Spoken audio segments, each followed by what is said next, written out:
mais uma vez. Muito boa tarde a todos, a todas. Nós vamos dar início, né, à palestra de hoje, do nosso ciclo de palestra, desse projeto, né, para quem não esteve conosco nos últimos encontros, né, esse ciclo de palestra foi um projeto pensado pelo Departamento de Psicologia e que teve, assim, a plena, rápida adesão de inúmeros colaboradores, né, professores, colaboradores, que se propuseram, né, a participar junto com a gente dessa empreitada, né? E hoje está aqui com a gente a professora Kátia Padilha, que também gentilmente aceitou, né, ministrar, conversar um pouco com a gente sobre... Aí cada professora escolheu um tema, né? A professora Kátia, ela vai falar hoje, né, dos aspectos preventivos, né, das doenças infecciosas. Então, professora Kátia Padilha, fique muito à vontade, muito obrigada, tá, por aceitar assim, participar do nosso projeto, né, acreditar no nosso projeto, e que tem mostrado, né, pelas últimas palestras, tem mostrado que foi um projeto bem pensado e que está tendo um resultado muito positivo, né? Então, professora Kátia, muito obrigada, mais uma vez, agora publicamente, né? Fique muito à vontade para iniciar a sua palestra. Então, queria começar agradecendo antecipadamente, né, a professora Luciana, a professora Landeira, pela oportunidade de estar aqui compartilhando um pouco da nossa experiência profissional, experiência acadêmica, e isso é bem legal, né? O conhecimento é do mundo, eu sempre digo isso, e trocar informações é muito importante. E hoje, na verdade, como a professora falou, é uma conversa, uma troca de informações, né, que gerou esse projeto em função do momento em que a gente está vivendo, essa pandemia, né? Então, a gente vai conversar um pouquinho sobre as questões relacionadas aos aspectos preventivos. Eu preferi dar um enfoque mais conceitual sobre cada ponto, cada tópico, para a gente depois contextualizar diante do que a gente está vivendo, que é, né, o coronavírus, a infecção pelo coronavírus, né, e a Covid, a doença Covid-19. Então, a gente já teve alguns participantes, né, bem bacana. A semana passada teve a professora Clarice Freitas, ela falou sobre bem-estar no trabalho, situações de home office. A gente já teve o professor Marcos Negreiros falando de estresse e traumas em tempo de pandemia. A gente já teve a professora Juliane Borba falando sobre parentalidades em tempos de quarentena. Então, assim, tem muito a ver com esse contexto. Então, infecções está contextualizada no que a gente está vivendo também, né? Porque é um vírus, também é uma infecção. Então, vamos começar, como eu disse, falando da questão da prevenção, né? Conceito de prevenção. O que é, na verdade, a prevenção efetivamente? Prevenção é um conjunto de ações médicas, ações sociais, que tem como objetivo principal proteger a saúde. Então, a gente pode dizer que é uma ação antecipada, baseada no conhecimento da história natural da doença, né? A gente pode classificar os aspectos preventivos em prevenção primária.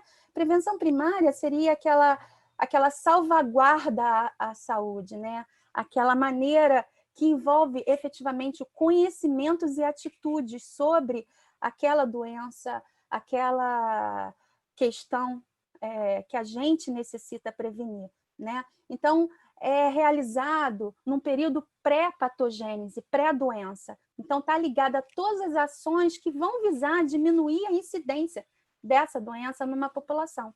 Isso é prevenção primária, né? E a secundária visa o diagnóstico imediato no tratamento para evitar a prevalência da doença no indivíduo. Por exemplo, a prevenção primária a gente pode exemplificar como essas ações de programas do governo, iniciativas privadas que falam sobre a informação sobre o mecanismo de prevenção, como é que se previne da AIDS, a época de carnaval, use camisinha, né? Como é que se previne da dengue? A época que é assim como a Covid-19, a dengue, a chikungunya, elas são doenças sazonais, são infecções sazonais, né? Então, no momento do verão, vem lá as campanhas, né, de cuidado, não deixe água parada. Então, tudo isso faz parte de um processo de prevenção primária, é você saber o que fazer para que aquilo não evolua negativamente, né, do ponto de vista da saúde. E, por exemplo, a secundária é o diagnóstico. A exemplo do câncer de próstata no homem, né, o exame da massagem prostática, o exame de sangue, que é um marcador chamado PSA, antígeno prostático específico, é uma proteína que, quando tem um tumor, libera no sangue e pode ser identificado através do exame laboratorial. Isso é prevenção secundária. A prevenção do câncer de mama, que é o caso da mamografia, a gente falava também em autoexame. A prevenção do câncer de colo uterino, que efetivamente está ligada a uma infecção também viral, e que é o diagnóstico através do exame conhecido popularmente como Papa Nicolau. Então, a gente tem aí um cenário de prevenção, né, em relação ao conceito e à classificação. Bom, mas a gente tem o foco hoje de falar sobre saúde, sobre infecções. Mas é relevante a gente ressaltar outras formas de prevenção. Por exemplo, prevenção relacionada à questão de acidentes domésticos, né? O índice, na primeira infância, a maior causa-morte das crianças na primeira infância é de acidentes domésticos. Então, são informações relevantes, os cuidados com idosos, a questão do trabalho, dos equipamentos de proteção individual, proteção coletiva, isso é prevenção, né? Isso tudo vai evitar, né? São atitudes que vão evitar que aquela enfermidade aconteça, aquela ação que vai interferir negativamente, impactar negativamente a saúde aconteça. Isso é prevenção. Então, assim, coloquei uma questão histórica. Então, durante muitos séculos, a prática da medicina ela não teve o objetivo de prevenir, ou seja, o objetivo principal era identificar a doença e tratar e curar. E aí a pessoa só procurava auxílio médico quando tinha alguns sintomas, alguns sinais que estivesse comprometendo a qualidade de vida. E aí sim.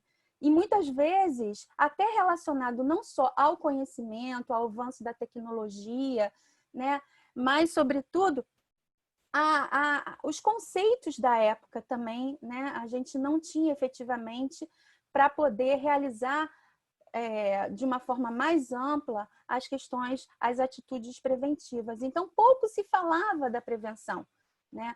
Hoje, a situação ela mudou muito. A saúde, a gente sabe que é considerada um dos bens mais preciosos do ser humano.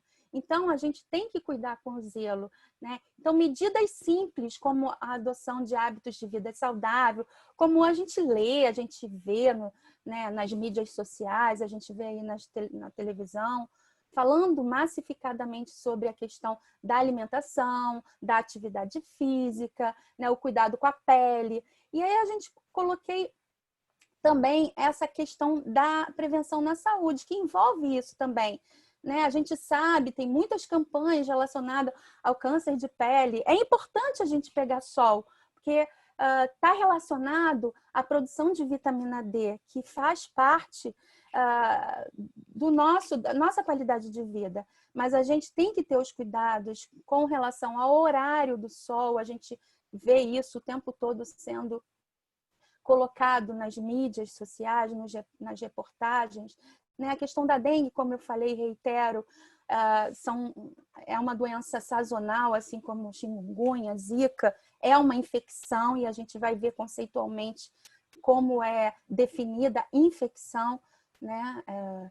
E as questões relacionadas à vacinação, que a gente vai falar um pouquinho também, como falar em coronavírus, que é a expectativa de muita gente, a questão da vacina contra a Covid-19. Né? A saúde, como eu falei, prevenção do câncer de mama, que tem como símbolo essa fitinha rosa aí, né? A mamografia. né, para identificar precocemente, porque algumas doenças elas são efetivamente curáveis quando diagnosticadas precocemente, né? O câncer de mama é um exemplo disso, né? Você não deixar ela evoluir, ela se disseminar num processo que a gente conhece como metástase. A questão de beber água, a importância da boa alimentação, você se precaver de doenças sexualmente transmissíveis, que hoje, inclusive, não é mais chamado de DSTs, é chamado de ISTs, que é infecções sexualmente transmissíveis, que são infecções, portanto,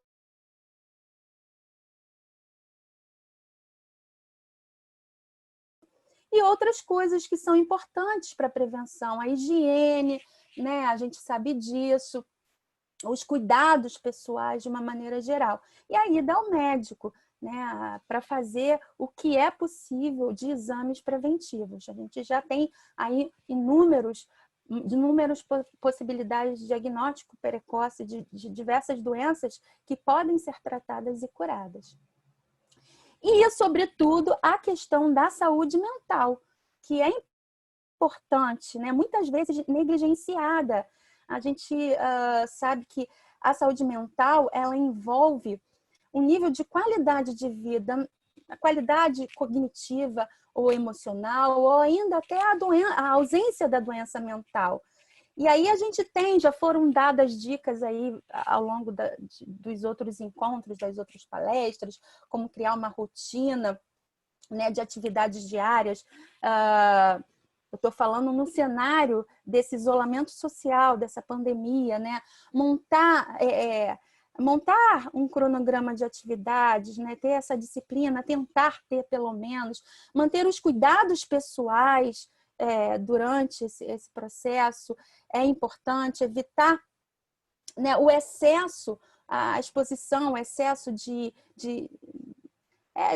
ficar de tempo em redes sociais. Isso também é dito como importante para o cuidado da saúde mental, né? E, sobretudo, se preocupar com as fontes de notícias que são efetivamente confiáveis, porque muitas vezes essas notícias, esses fake news, deixam a gente, de uma certa forma, comprometido, né? A nossa saúde mental comprometido, e isso é relevante. Seguir orientações das autoridades de saúde, isso é importante para que a gente também mantenha a saúde mental, que faz parte do contexto. Então, assim, na questão da prevenção, tem que pesar mais as ações que vão evitar a evolução ou a instalação da doença. Em relação à cura, a gente muitas vezes tem que saber ter cuidado conosco, né? O cuidado envolve tudo aquilo que eu já falei, alimentação, tentar fazer algum exercício, evitar o sedentarismo, né? Vacinação, né? Vamos falar um pouquinho sobre isso, como eu disse, enfim. E aí, de uma forma conceitual, de acordo com a Organização Mundial de Saúde, a saúde é o estado completo de bem-estar físico, mental e social, e não apenas a ausência de doença, é um conjunto, né? E aí, como eu falei, a questão mental, a gente vê que muitas vezes é negligenciada e é de grande relevância relacionada à saúde e o bem-estar. Então, assim, a gente tem a gente está exposto a uma série de agentes agressores. Então, o nosso corpo, ele tem mais micro-organismos, mais bactérias do que o quantitativo de células que constituem nossos tecidos, nossos órgãos e nossos sistemas. Só que, de acordo com o desequilíbrio, né, essas bactérias, esses microfungos, protozoários que estão vivendo em harmonia, em simbiose, né, em comensalismo, em relações harmônicas, podem se desestabilizar e se tornar patogênica, ou seja, se tornar efetivamente um agente agressor que interfira na nossa saúde. E aí a gente pode ter esses agentes agressores não só de origem biológica, que são fungos, bactérias, protozoários, vírus, né? E aí nesse contexto, os helmintos também, né? Os vermes e tudo mais. Mas a gente tem agentes agressores também, químicos e físicos. Então, assim, esses agentes agressores, quando atingem o nosso corpo e causam algum tipo de dano, a gente promove alguns sinais desses danos. E esses sinais se manifestam com o que a gente chama de sinais clínicos ou sinais cardinais, que são 5: dor, calor, rubor, tumor e perda das funções. Vou repetir devagar.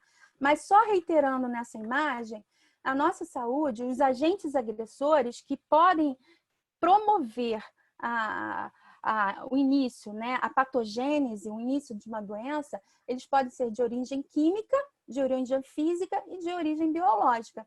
Então, assim, quem é um agente agressor de origem química?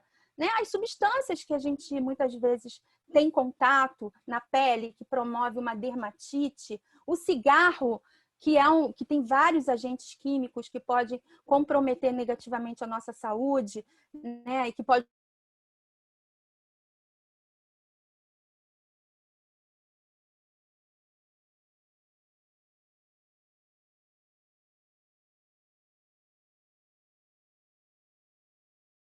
o sol, ou eu costumo brincar com os alunos, falando assim, pô, imaginem o seu organismo, você está numa praia, um sol de 40 graus, você está fritando, né? Porque algumas pessoas vão para a praia e ainda passa óleo para fritar no sol. Aí estão lá fritando de um lado, aí vira, frita do outro, passa óleo para fritar bem.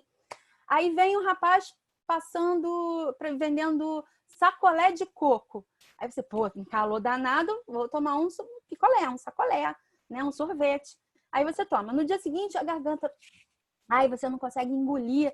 Ai, tá doendo. Ai, tô com febre. Ai, o que aconteceu, meu Deus? Não sei o que aconteceu. Acho que eu peguei uma virose. Não, o agente agressor, nesse caso, não foi um agente biológico, não foi uma virose. A virose pode até se instalar porque você abriu uma janela, uma oportunidade, mas esse em questão é um agente físico.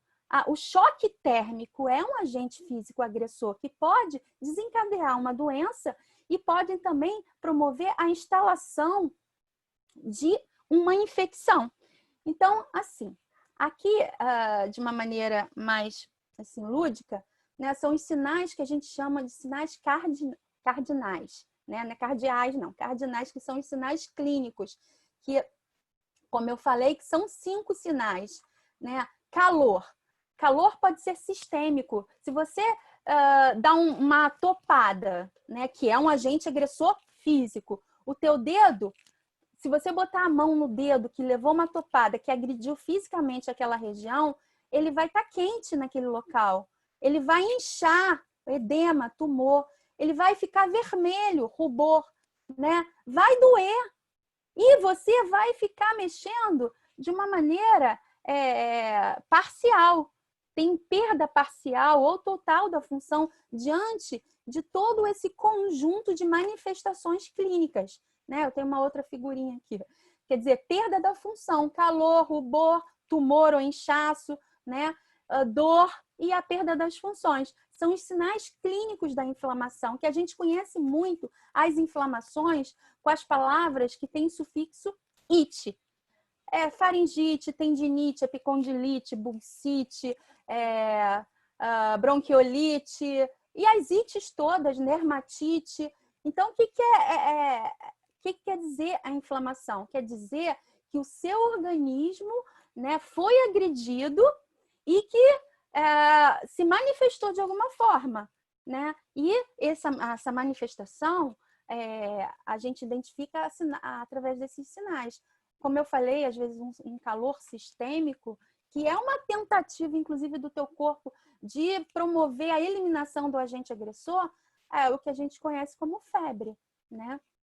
Mas que não é legal. A gente tem logo que controlar. Por quê? Porque a febre também pode agir de nosso corpo, e nossa temperatura corpórea ela tem que ser equilibrada, porque as substâncias, que são as enzimas, que estão participando do processo de controle de homeostasia, elas agem numa determinada temperatura ótima. Se você aumenta a temperatura corpórea, você pode aumentar a velocidade de ação dessas enzimas.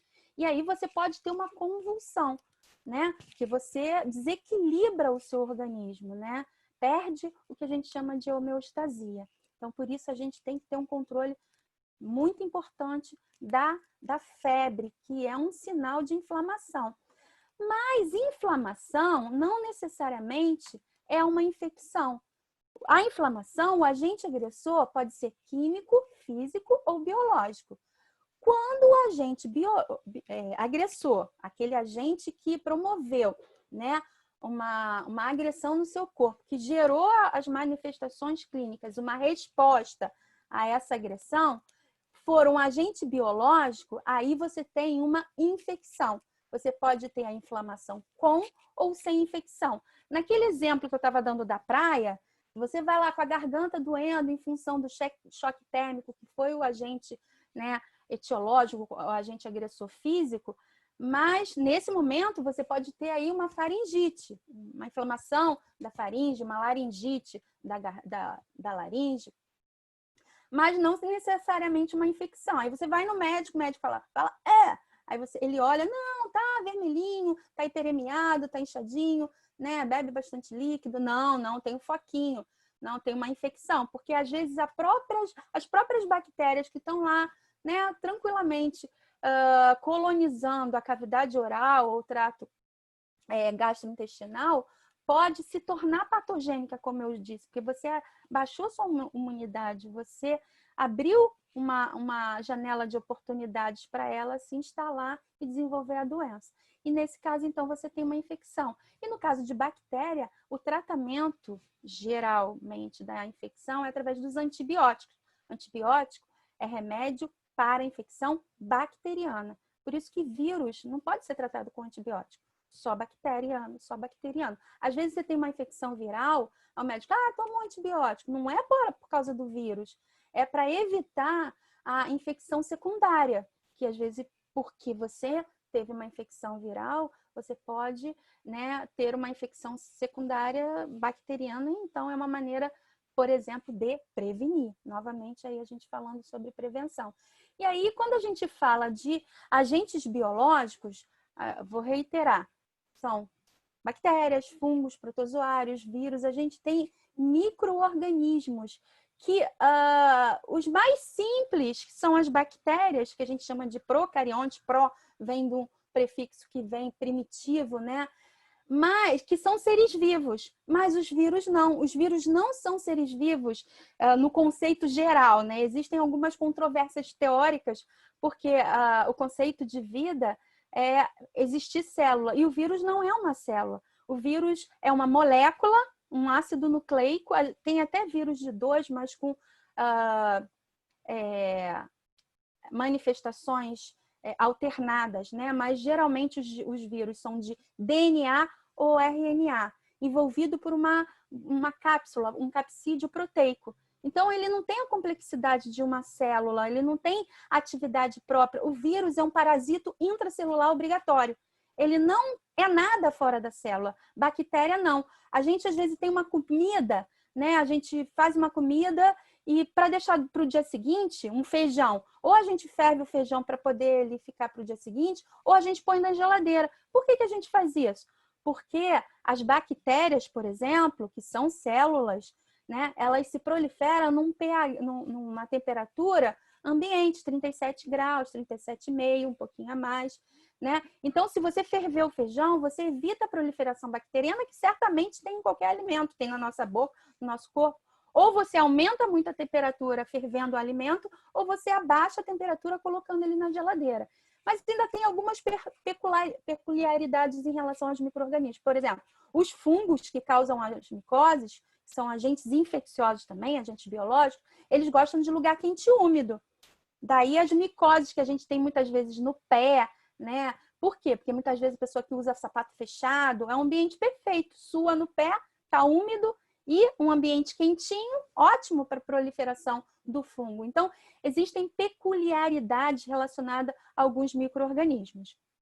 Então, e existem até micro-organismos que infectam outro micro-organismo. Eu botei aqui, por exemplo, existem vírus que são chamados, nesse caso aqui, de bacteriófagos, que eles infectam bactérias, micro-organismos. A gente só consegue ver olhando no microscópio. E o vírus a gente nem consegue ver olhando no microscópio óptico, que tem a capacidade de ampliação em relação ao olho humano de 1000 vezes. A gente não consegue. Muitas vezes o diagnóstico é dado no microscópio por efeito citopático viral. A gente fala que é patognomônico, ou seja, alguns vírus infectam célula e dão alterações celulares tão características que a gente consegue olhar no microscópio o material biológico e dizer isso é uma infecção por o vírus, por exemplo, herpes. O herpes é um tipo de vírus, alguns deles, por exemplo, o genital, o labial, a gente consegue ver em alguns ciclos, né, da doença, pela alteração que ele causa na célula. A gente olha no microscópio e fala, isso é uma infecção herpética.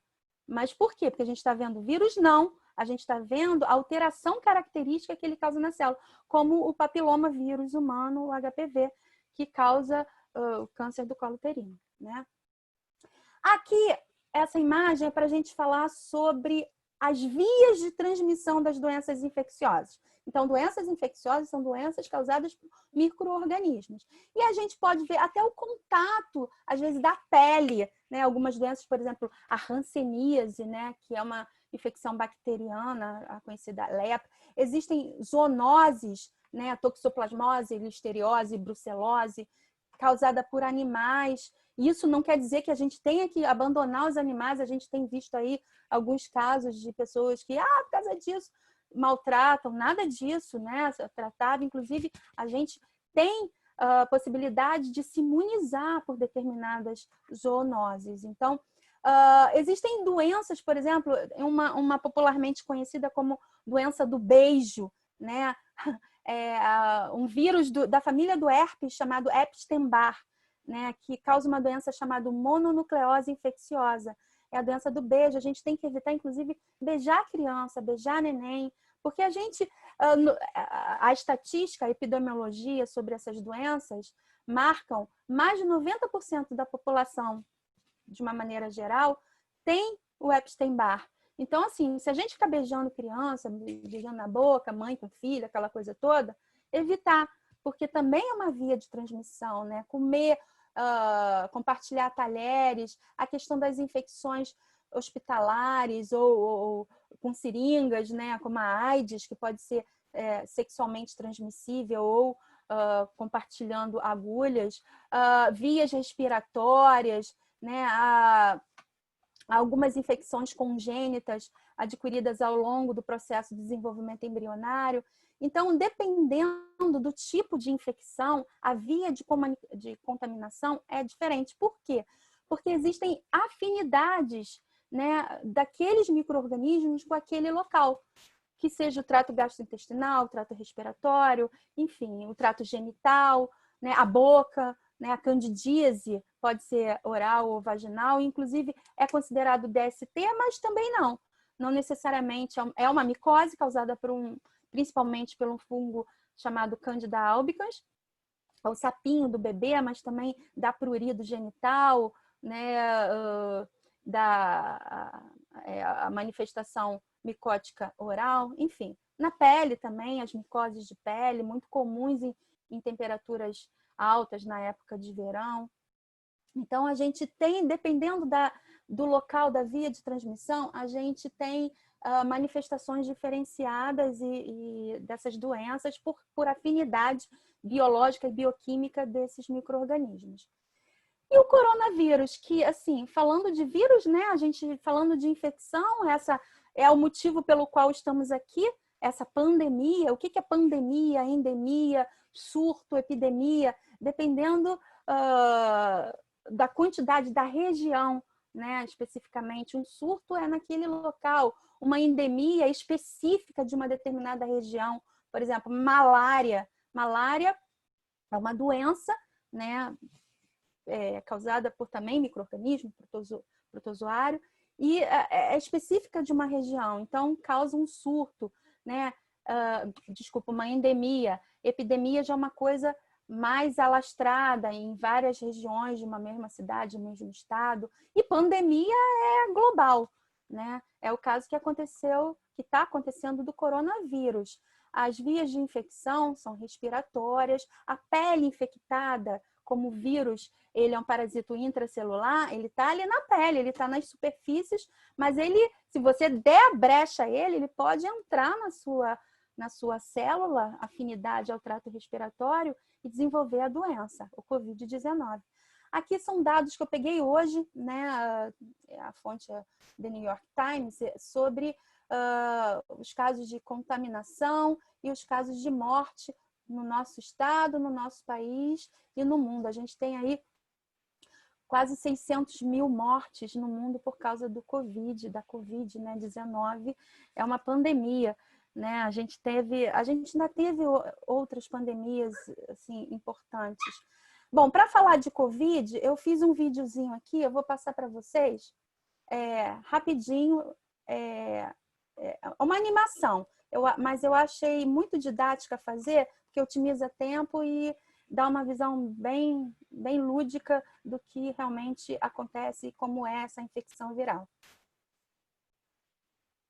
Covid-19 é o nome atribuído pela OMS à doença provocada pelo novo coronavírus, SARS-CoV-2. Ela pode causar infecção respiratória grave, como a pneumonia. Este vírus foi identificado pela primeira vez em humanos no final de 2019, na China, tendo sido identificados muitos casos em outros países. A doença se espalha por pequenas gotículas oriundas da secreção nasal, oral, quando a pessoa infectada espirra ou tosse. As partículas podem cair nas mãos e serem transmitidas com um simples toque. Se após o contato com a área contaminada a pessoa tocar os olhos, nariz ou boca, provavelmente será contaminada.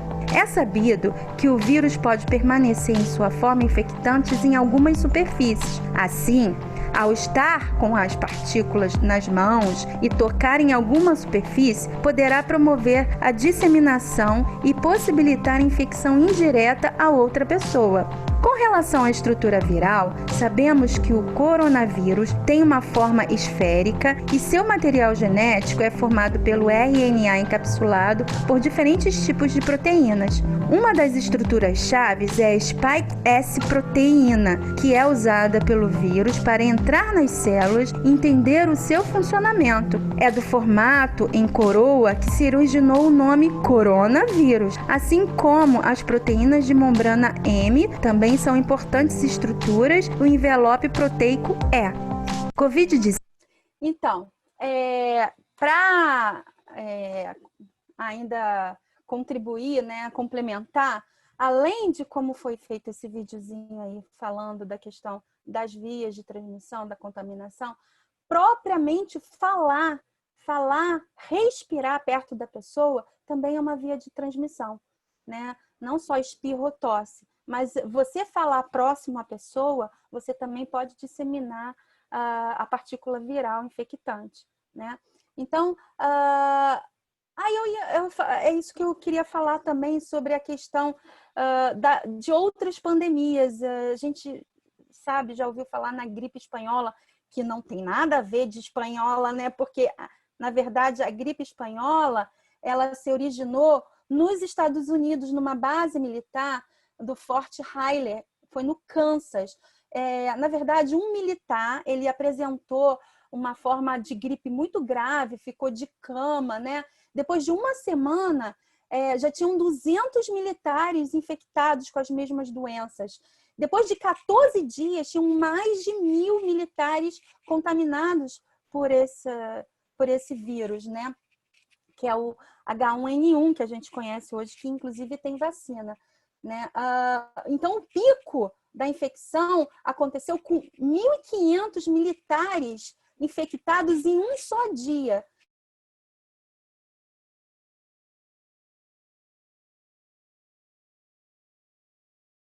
Mudar essa história, né? Então, na verdade, ele matou cerca de 100 milhões de pessoas, né? E no Brasil, a gente tem um relato de 35 mil mortos por causa dessa gripe espanhola. E foi espanhola porque, na verdade, esses militares infectados, eles foram embarcados em navios para a Europa. E lá disseminou, alastrou a doença. Então, na verdade, o Forte Riley era um forte de treinamento militar na época da Primeira Guerra Mundial, né? Essa pandemia, na verdade, ela matou mais do que as duas grandes guerras juntas. Ela matou mais do que a AIDS, no caso, as infecções promovidas pela baixa de imunidade do HIV, né? Em 40 anos. Né? Ele matou, inclusive, na época, em 1919, o presidente Rodrigues Alves, né? A gripe espanhola. Então, assim, a gente sabe muitas coisas que, no caso, essa doença foi chamada também de gripe suína, porque a gente sabe que, na verdade, ela se originou, as viroses, de uma maneira geral, mais virulentas, mais efetivas, mais disseminativas, digamos assim, vêm de linhagem de aves, que podem ser, na verdade, um depositário só desses vírus, e não manifestar a doença, que pode promover a infecção em suínos. Daí que veio, possivelmente, esse reservatório dos porcos infectados, né, na região da criação de porcos lá no Forte Riley, no Kansas. Né? Então, a gente acha, nesse processo, que foi através de aves migratórias naquela região que infectou a criação de porcos nesse forte militar, né? E na época não havia antibióticos, né, para as infecções secundárias, e muita gente morreu. Então a gente hoje tem tecnologia, que ajuda a gente já tem antibióticos para as co-infecções, a gente tem uma série de terapias controversas, inclusive, né, algumas delas, a gente tem a literatura aí, os estudos que às vezes não há consenso em relação, inclusive as perguntas que fazem muito sobre reinfecção, sobre o tempo de imunidade que a pessoa, né, adquire com a infecção, com a primeira infecção, ainda não há consenso porque é recente, né? Mas a gente tem uma coisa ruim, que é a globalização, que possibilita a disseminação mais desenfreada dessas infecções, resultando nessa pandemia que a gente está vivendo aí, né? E voltando à questão da prevenção, assim, tem muitas coisas que a gente pode falar, mas a gente tem o tempo curto, né? Então vamos focar na prevenção. Então, a gente vê aí nas mídias, a gente vê, né, nos artigos, as questões importantes sobre a prevenção da doença, da Covid-19, né? Lavar as mãos com sabão, lavar bastante as mãos, pelo menos uns 20 segundos, ficar aí passando sabão, porque, na verdade, o sabão, além de higienizar, ele promove uma reação bioquímica, e sabendo que o vírus é uma partícula proteica, né, um envoltório proteico com ácido nucleico, no caso do Covid é RNA, né? Além disso, a gente pode usar, e deve também, o álcool, pode ser álcool a 70, álcool gel, que a gente tem visto aí, né, na utilização. Tapar a boca, né, o nariz, quando for espirrar ou tossir, né, porque aí a via de disseminação é rápida, ela vai mais longe, né? Mas falar também, por isso da máscara, a gente vai ver aqui no próximo. Não compartilhar talheres, né, objetos pessoais, né, para que não seja também disseminado, é uma via de contaminação, né? Deixar os ambientes arejados, abrir a porta, evitar ambientes confinados, elevadores, ter cuidado de aglomerações, como aqui, né? Evitar aglomerações, lugares com muita gente, porque você vai estar efetivamente exposto, né, a uma quantidade, a gente tem que ter uma carga viral específica da L50 para desenvolver uma doença. Lembrando que o vírus, ele vai infectar a célula, ele entra na célula e assume um mecanismo bioquímico celular, de maneira que faz a célula produzir o seu ácido nucleico, nesse caso RNA, e as suas proteínas, as suas estruturas que vão formar a biomembrana dele, o capsídeo proteico. E usar as máscaras, os profissionais que estão envolvidos na linha de frente, não só da saúde, sobretudo da saúde, mas os outros profissionais, né, de segurança, alimentação, que estão aí, né, se arriscando, se expondo mais para ajudar a coletividade, a gente tem que fazer a nossa parte, né, usando máscara. Por quê? Porque, como eu falei, vimos ali na animação, as gotículas elas passam, mas falar e respirar próximo à pessoa também pode contaminar. Por isso, o distanciamento social, por isso, o espaço entre as pessoas de mais ou menos 2 metros. Para quando você falar com máscara, você já está de máscara, já tem uma barreira física. E o espaço entre as pessoas promove mais segurança ainda de você não ejetar aquelas partículas. E você com máscara e a pessoa com máscara, né, potencializa a não infecção de uma maneira mais representativa. Então, assim, isso é a recomendação do Ministério da Saúde.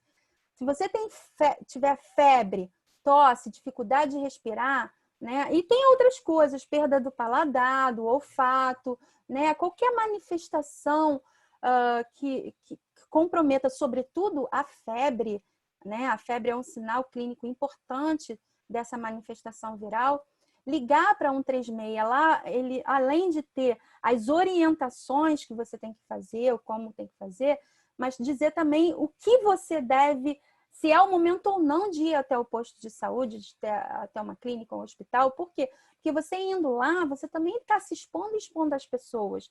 Então tem que saber o momento certo de você ir ou se ficar em casa, né? Se isolar.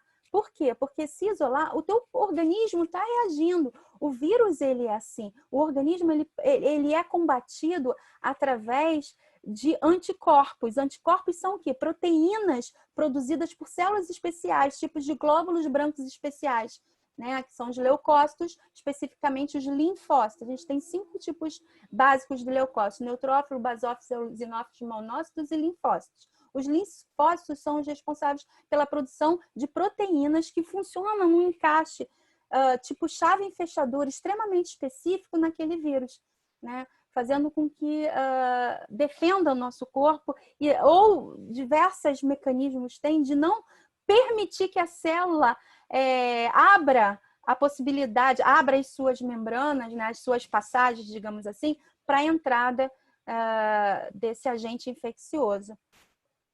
Aqui eu coloquei algumas, assim, tem muitos trabalhos e algumas coisas não são consenso, né? Tem muitas perguntas ainda, porque é uma doença... Na verdade, o coronavírus ele não é novo, ele já é estudado há muito tempo. A Covid-19 que é nova, porque o vírus ele pode sofrer e sofre mutações. Às vezes é uma mutação mínima, às vezes, assim, a grosso modo, para explicar, às vezes o formato do capsídeo proteico pode variar de certa forma, e aquele anticorpo, como é altamente específico, tipo chave e fechadura, já não encaixa mais naquela relação bioquímica com o vírus, né? Então, a gente ainda tem muito que aprender, observar a questão da reinfecção, ainda não é consenso, a gente ainda não tem certeza absoluta de que há reinfecção, a gente não tem ainda um consenso com relação à questão do tempo de imunidade. A gente tem aí os exames laboratoriais, né, que a gente chama de RT, no caso que vai pesquisar o coronavírus efetivamente, é o RT-PCR. O que é o RT? É transcriptase reversa. ASE são enzimas, na verdade é uma reação da polimerase em cadeia. Eles amplificam o material genético do vírus e colocam sondas para poder identificar a quantidade de carga viral naquele material biológico, geralmente é do nariz ou da orofaringe, que é coletado com suave, é como se fosse um cotonete grande. E tem os testes rápidos ou a pesquisa de anticorpos, que é diferente do RT-PCR, da reação de polimerase em cadeia, né? Que é o IgG e IgM. O que é IgG e IgM, na verdade? São imunoglobulinas. O que são imunoglobulinas? São proteínas. E essas proteínas, efetivamente, são anticorpos. São exatamente os anticorpos que são produzidos pelo nosso organismo, nossos linfócitos, né?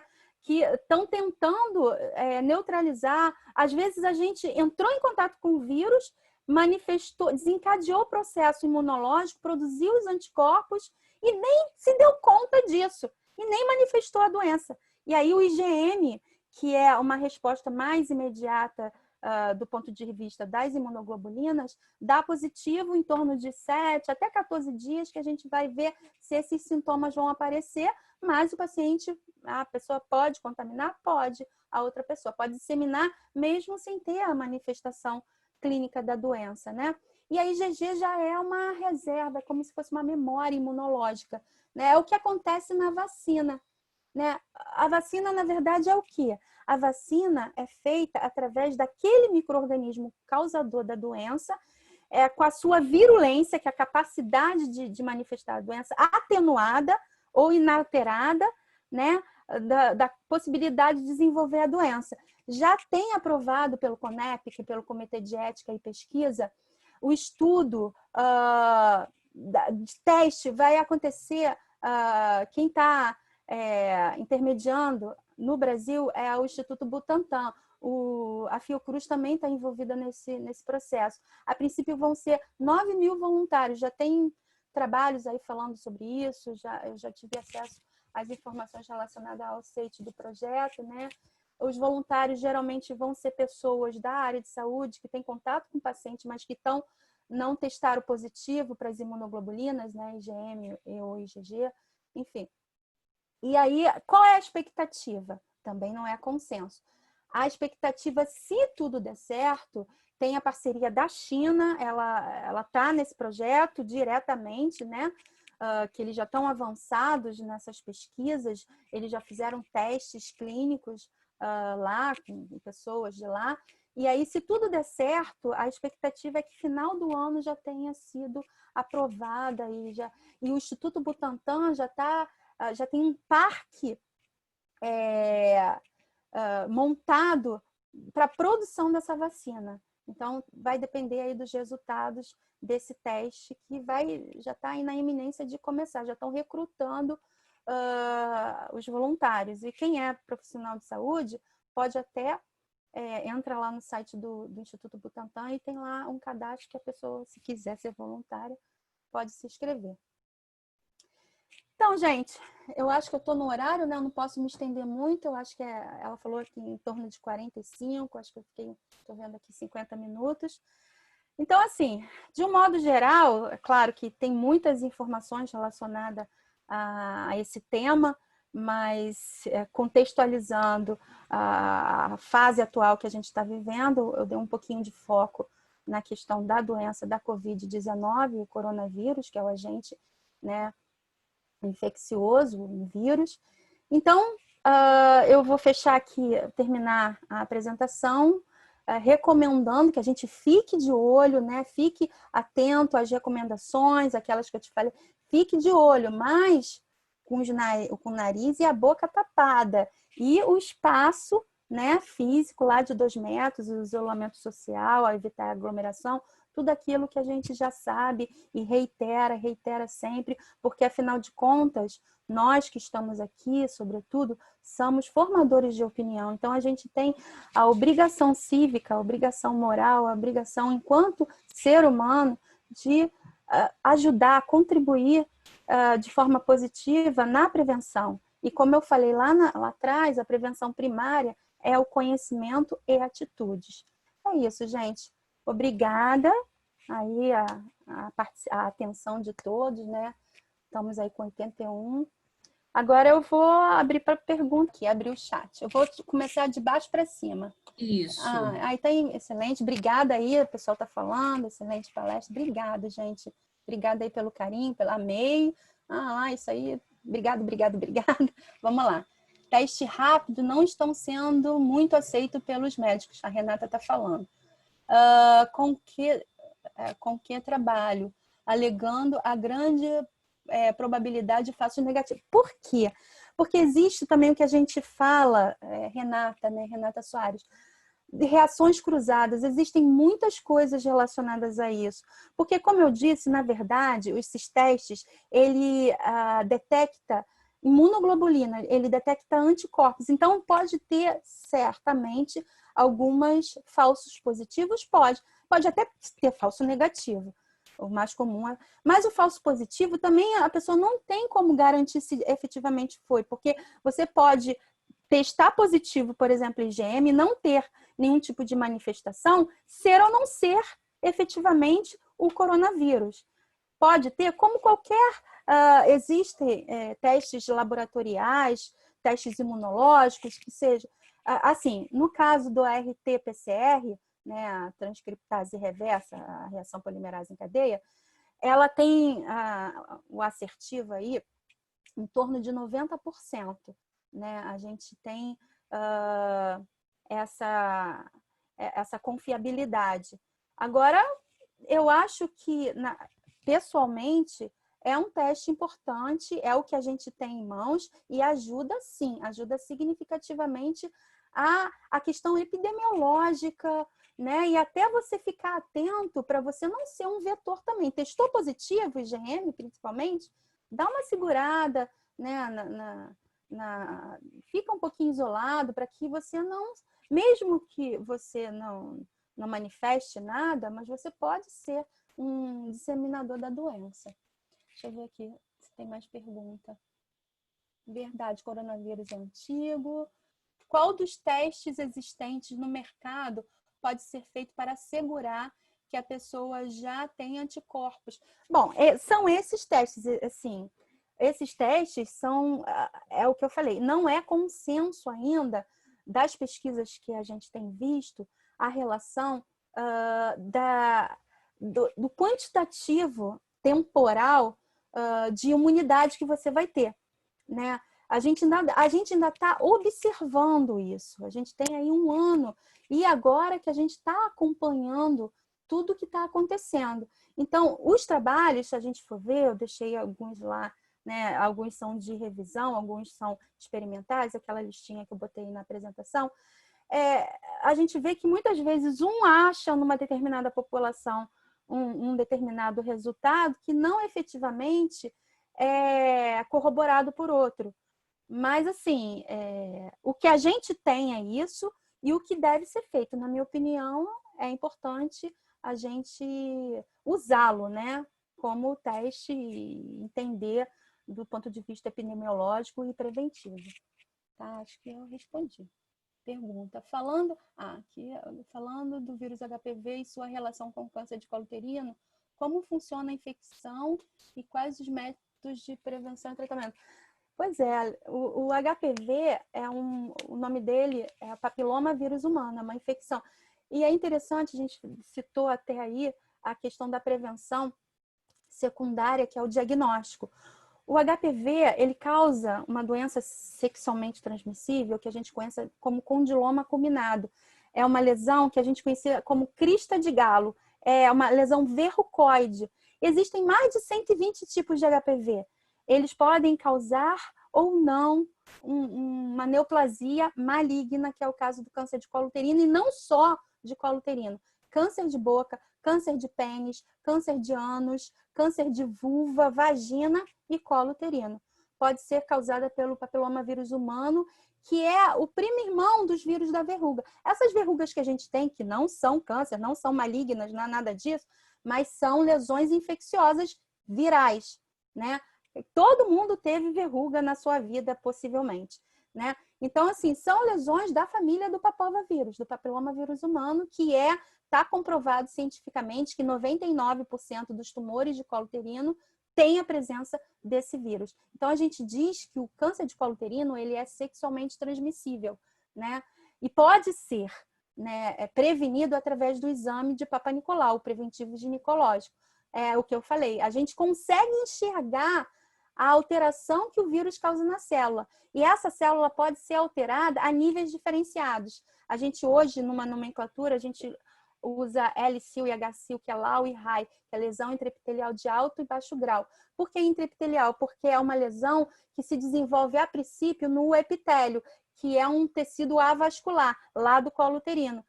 Só que, se a lesão evoluir efetivamente para um câncer, que a gente chamava de neoplasia intraepitelial cervical, que pode ser peniana, pode ser anal, neoplasia intraepitelial, dentro do epitélio. Por que é importante? Porque se a neoplasia está dentro do epitélio e a gente tirar essa lesão, acabou, a pessoa está curada. Porque o grande problema do câncer em relação aos tumores benignos, tumor benigno não é câncer. Por quê? Porque o câncer, ele tem esse nome porque parece um caranguejo, com aquelas pernas que se infiltra, que promove a disseminação que a gente conhece como metástase, né?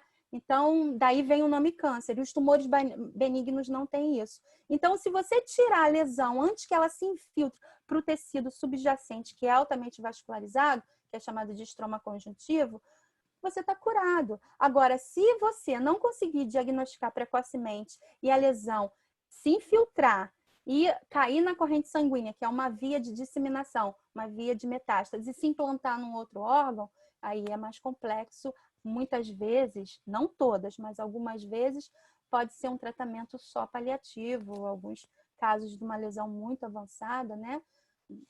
Com metástase à distância, você pode ser só um tratamento, né, para melhorar a qualidade de vida, digamos assim. Por isso, a importância da prevenção. Tem mais? Kátia, é possível o Covid-19 ser transmitido pelo sangue? Uma pessoa sofre transfusão? Ainda não. A gente não viu nenhum tipo de... O coronavírus, Covid, lembrando que é o nome da doença. O vírus é o coronavírus, né? Então, a Covid, a doença, ainda não. A gente não sabe... Na área biomédica, não é a matemática, que não é uma ciência exata, né? Vai que daqui a algum tempo a gente vê algum tipo de manifestação diferenciada. A princípio, não. Outras infecções, sim, né? Então, por exemplo, a AIDS, né? E muitas outras que a gente já conhece aí, a lista é longa. Mas, a princípio, não. Tem mais pergunta? É absurdo pensar que em pleno 2020 ainda precisamos ensinar as pessoas a lavarem as mãos. Mas é o nosso papel, né? Como a gente é formador de opinião, e eu acho que enquanto ser humano a gente não tem que se cansar, porque as pessoas têm informações diferentes, opiniões diferentes, têm um livre-arbítrio. E a gente tenta, né, os meios, os órgãos públicos, mas enfim, o livre-arbítrio existe e a gente invariavelmente não é dono da verdade, mas a gente tenta, baseado, como sempre, nas pesquisas, no conhecimento, na informação, de disseminar essas práticas, boas práticas de saúde. Tem mais? Professora Kátia, a senhora acha que o mundo sofrerá nova crise de gripe espanhola? Se sim, quais são os cuidados? Gripe espanhola não, porque é o H1N1, né? O que é o H1N1? Influenza. É uma proteína de superfície viral. A gente já tem vacina. Especificamente, a gripe espanhola, não. Né? Agora, que de espanhola, como eu disse, não tem nada, né? Na verdade, originalmente veio dos Estados Unidos, mas por conta dessa mobilização para a Europa, enfim. Mas eu acho que a gente está exposto a outras pandemias, a gente não está livre disso. Só que a gente já tem tecnologia, daqui a pouco, eu estou achando até que está demorando muito, né? A vacina, mas enfim, não é fácil também, porque na verdade não é só o produzir a vacina, só, entre aspas, é também fazer os testes clínicos para você aprovar um projeto, né? A gente vê porque quando a gente faz mestrado, doutorado, sei lá, os trabalhos científicos e tudo que envolve seres humanos, o comitê de ética é altamente rígido, né? Ensaios clínicos com pessoas, sobretudo testes que envolvam a vacina, o remédio, eles são difíceis e demoram a serem aprovados. Tem uma série de restrições, de termos que você tem que encaixar para poder emplacar aí a aprovação e iniciar o projeto, porque isso, na verdade, são cuidados necessários para não comprometer a saúde da pessoa. Tá? Acho que eu respondi. O que é a janela imunológica? Eu posso ter HIV e resultado negativo no teste? Como eu posso ter certeza que meu resultado... Bom, a questão do HIV, e a gente teria muita coisa para falar, mas vou tentar ser bem objetiva. Bom, de modo geral, o que é? Olha o nome do vírus. Vírus da imunodeficiência adquirida, é a AIDS, né? AIDS é uma sigla em inglês que é síndrome. O que é uma síndrome? É um conjunto de sintomas. É uma síndrome da imunodeficiência. Existem imunodeficiências que a gente mesmo desenvolve. As doenças autoimunes, por exemplo, lúpus, eritromatose, algumas doenças autoimunes, Guillain-Barré aí, né, algumas doenças até neurológicas, que a gente não sabe. O que é janela imunológica? Na verdade, o que o seu organismo, né, ele produz, é aquela história da chave e fechadura. Então, o seu organismo produz uma chave para aquele molde. Quando você toma vacina, você está mostrando o seu organismo um corpo estranho, né? Que a gente chama de antígeno. É um corpo estranho, só que a capacidade dele de desenvolver doença está alterada, ele está inativo. Mas o molde dele é apresentado no seu corpo. Então, o teu corpo produz anticorpos que se encaixam naquele molde. E aí, a vacina vem com isso. Quando, digamos que você foi vacinado, você já conhece o antígeno.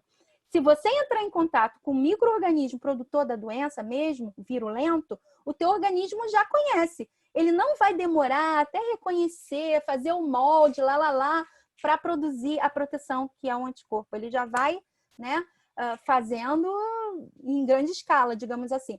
No caso do HIV, ele infecta exatamente a célula que defende contra eles, né? Ele infecta os linfócitos. Por isso é complexo o HIV, porque ele, como eu falei, o vírus é um parasito intracelular obrigatório. Então, ele entra, ele tem uma afinidade bioquímica, né? Ele consegue entrar na célula e ele faz a célula trabalhar para ele. A célula produz o seu material genético, o seu capsídeo proteico, depois a célula estoura, fica exacerbada desse vírus, dessas partículas virais. Aí eles vão infectar outras células e vai assim amplificando, né, a infecção intracelular. E aí o HIV, o vírus infectando a célula que produz anticorpos, ferrou. Como é que ele vai reagir? Então, é o que a gente diz, a gente não morre, quem tem HIV não morre efetivamente do HIV. Ele não deixa o seu organismo produzir a defesa imunológica e aí você morre de outras doenças, né? Você fica mais exposto a outras doenças, até uma gripe, né? Não um corona, ou quem sabe até. Mas, assim, uma infecção qualquer ou um outro tipo de doença pode promover a morte do indivíduo porque ele não tem defesa. Mas hoje em dia a gente tem drogas já altamente eficientes do pessoal que é portador do vírus morrer de velhice, né? Tem que ter os cuidados para não contaminar outras pessoas. Acho que eu respondi. Será? Bom, deixa eu ver. Certificado, Gente, eu acho que eu respondi tudo, professora. Luciana, faltou alguma coisa? A senhora sabe dizer? Tem mais? Oi, eu estou passando aqui também. Acho que está tudo respondido. Estudantes. Boa tarde. Somos duas estudantes da Argentina e nós queríamos saber que medidas preventivas para a saúde mental podem implementar durante esse tempo de quarentena que estamos fazendo, né, obrigatório, há mais do que 3 meses e vemos as consequências do Covid. Tô ouvindo comigo, Abril. Tá falando aqui o nome delas. Então, eu até falei daquelas questões que a gente pode ter em relação aos cuidados mentais, né? A gente criar rotina de casa, de planejamento, manter os cuidados da nossa saúde.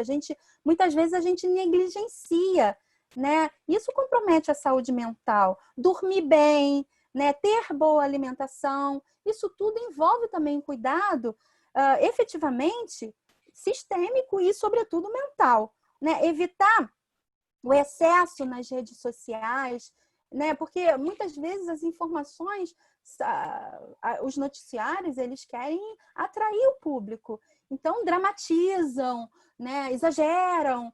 E às vezes tem fake news, a gente sabe toda hora isso rola, às vezes passa informações erradas e a pessoa se angustia por isso, fica nervosa, né, ansiosa e tudo aquilo. Então são as dicas principais, né, que a gente fala aí, reitera o tempo todo. em relação ao cuidado mental e o cuidado da saúde de uma maneira geral, tá? É uma palestra muito boa, ricas em informações relevantes atuais, parabéns. Gente, muito obrigada. Obrigada aí a participação, professora. Eu acho que os comentários já dizem tudo, né, Cátia? E só tantos elogios na palestra, né? Parece que realmente foi uma palestra excelente, né? Eu acho que foi muito ilustrativa, né? A gente, eu acho que todos, né? O público em geral, a gente às vezes quer saber coisas, notícias, né? Quer informações e não tem muito aonde recorrer, né? Então, eu acho que estar aqui com você hoje foi muito importante para a gente poder tirar essas dúvidas, né? Essas dúvidas que são do dia a dia, né? E que são tão importantes para pensar aí a nossa vida mediante, no meio dessa pandemia, né? Tendo que, a cada dia é uma batalha nova, né? A cada dia você tem que saber, assim, como lidar com esse momento que para a gente é muito novo, né? Ninguém nunca teve contato com uma pandemia nessa magnitude. Enfim, a história, né? A gente fez parte do momento histórico, negativo, mas histórico. Isso não deixa de ser histórico, né? Vai estar nos livros. Com certeza. Eu gostaria muito, assim, de mais uma vez, Kátia, agradecer, assim, você está aqui com a gente, está aqui conversando e passando esses ensinamentos que são tão importantes, né, para o nosso dia a dia, que são tão importantes para, enfim, para a nossa vida. Então, muito obrigada, Kátia, por disponibilizar o seu tempo, por estar aqui conosco até 18, são 6h15. Então, muito obrigada. Landeiro, não sei se você quer falar alguma coisa? Antes de você terminar, Luciano, eu também quero parabenizar a professora Kátia. Muito ilustrativa, extremamente clara, altamente informativa a sua palestra. Parabéns. O Departamento de Psicologia está muito orgulhoso de ter você como nossa professora. Foi um verdadeiro show. Obrigada, professor. Fico muito feliz. É isso que faz a nossa profissão valer a pena, né? De educador. Obrigada. Então, parabéns mais uma vez, Kátia. Eu acho que o Landeiro agora já encerrou dizendo tudo. Muito obrigada. Muito obrigada a todos que estão aqui com a gente, né? Nesse momento, né? Ao longo dessa hora. Então, muito obrigada. Eu espero contar com vocês aqui na próxima semana, na próxima terça-feira. Na próxima terça-feira, não sei se essas informações já passaram aqui no chat, que eu peço a vocês que eu não consigo ficar acompanhando, ou eu assisto a apresentação, ou eu leio o chat, mas assim, só informando, a próxima apresentação vai ser novamente com a professora que já esteve aqui conosco, professora Sandra Salomão. Professora Sandra Salomão, dessa vez, vai falar de tempo, vida e cuidado, sintomas da vida no isolamento social. Então, se vocês estiverem disponíveis nesse horário, na próxima terça, às 17 horas, a professora Sandra Salomão vai estar aqui conosco. Então, muito obrigada a todos, mais uma vez, uma boa noite. Muito obrigada, Kátia. Obrigada, Landeira. Obrigada, Edson. Obrigada, gente. Muito obrigada. Tchau, gente. Até semana que vem. Bom, até a próxima semana. Tchau. Tchau. Fiquem com Deus. Se cuidem. Se cuidem, sempre.